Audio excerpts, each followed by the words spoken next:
Aujourd'hui, on se retrouve pour parler d'un sujet très tumultueux, le dropshipping. Alors le dropshipping, c'est quoi? C'est tout simplement le fait d'acheter un produit à un fournisseur et que le fournisseur envoie directement ce produit au client. C'est-à-dire que tu n'as pas de stock, que tu passes commande auprès du fournisseur une fois que ton client a payé et ensuite le fournisseur l'envoie directement chez ton client. Tu as dû voir des centaines de vidéos liées au dropshipping qui te disent que le dropshipping est une arnaque ou qui t'apprennent à réaliser tes premiers euros grâce au dropshipping. Aujourd'hui, je vais te donner mon avis sur le dropshipping et si c'est réellement un business model intéressant ou non.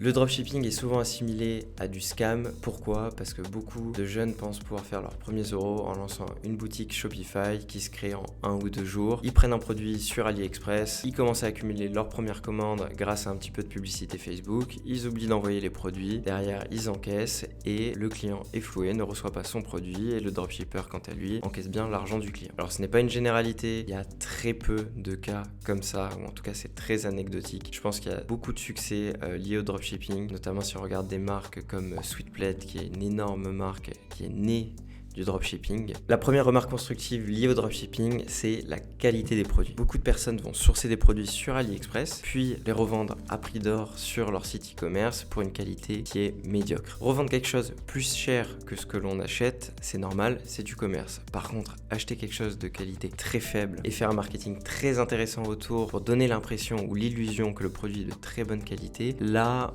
on commence à arriver sur quelque chose qui est litigieux et donc où le consommateur ne va pas être content et où on va remettre en cause le dropshipping. Également, ce qui va être litigieux dans le dropshipping, ce sont les pratiques marketing utilisées, notamment l'utilisation de compteurs, de fausses promotions, de limites de stock. Il est interdit de faire des promotions toute l'année, n'a pas de sens, et sur beaucoup de sites de dropshipping, quand on refresh la page, on se rend compte qu'en fait le compteur repart à zéro, et ça, ce n'est pas légal. Ce n'est pas légal, et ça veut dire que toute l'année, on est en concurrence déloyale par rapport à quelqu'un qui suit les règles et qui vend un produit similaire. Le troisième point lié au dropshipping sont notamment les délais-livraison qui sont souvent remis en cause. On commande en Chine, on fait venir en France, on a des délais de 14, 20 jours de livraison, souvent sur le site c'est indiqué 4 à 5 jours. Ensuite, le SAV va faire le retour, va s'excuser et on va gratter du temps. Pareil, c'est un point qui est très sensible. Normalement, quand on affiche des délais de livraison, on doit les respecter. Alors attention, je ne fais pas une généralité sur les 3 points précédents, mais c'est souvent ce qui revient comme retour sur le dropshipping.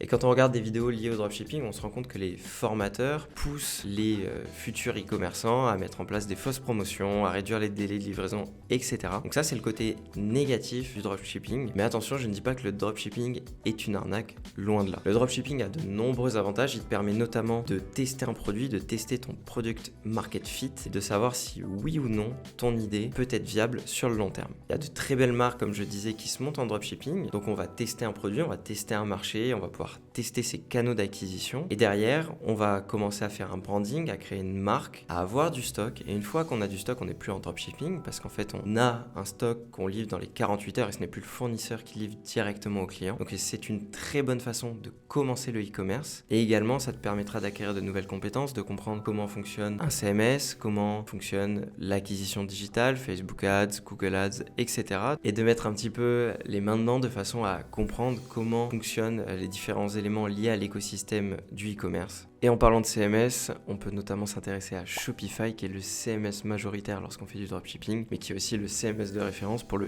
e-commerce en général. Donc beaucoup de personnes vont penser qu'ils arrivent sur un site de dropshipping parce que le thème utilisé va être le même que les sites standards qu'on nous présente dans des vidéos de dropshipping, mais pas forcément. Il faut faire attention au marketing qu'on met autour de sa marque pour s'éloigner le plus possible du dropshipping qui, à cause des médias, est assimilé à du scam, et je le répète, qui ne l'est pas forcément. Il me semble intéressant de comprendre que sur le long terme, si tu veux créer une marque viable et te développer, il va falloir avoir du stock. Tu peux très bien commencer un dropshipping, mais la solution à long terme, c'est d'avoir ton propre stock. Ça te permet de maîtriser tes délais de livraison, ça permet d'avoir un impact écologique moindre, ça permet également derrière d'être sûr d'assurer un service de qualité auprès des clients et d'avoir moins de SAV, et également de contrôler la qualité du produit. Et pour répondre à la question, est-ce que dropshipping égale arnaque? Bien sûr que non. D'un point de vue extérieur, l'écosystème peut paraître malsain avec des pratiques trompeuses, mais si tu fais les choses dans les règles de l'art, alors le dropshipping est un business comme un autre. Mais dans tous les cas, ce que je peux te conseiller si tu cherches à avoir une vision long terme et à créer une très belle marque e-commerce avec beaucoup de volume de vente, c'est de rapidement avoir du stock qui te permettra de maîtriser tes délais de livraison, tes canaux d'acquisition et également de commencer à faire un peu de wholesale. Et comme d'habitude, j'espère que cette vidéo t'a plu. Si tu as des questions, n'hésite pas à les mettre en commentaire et on se retrouve toutes les semaines pour parler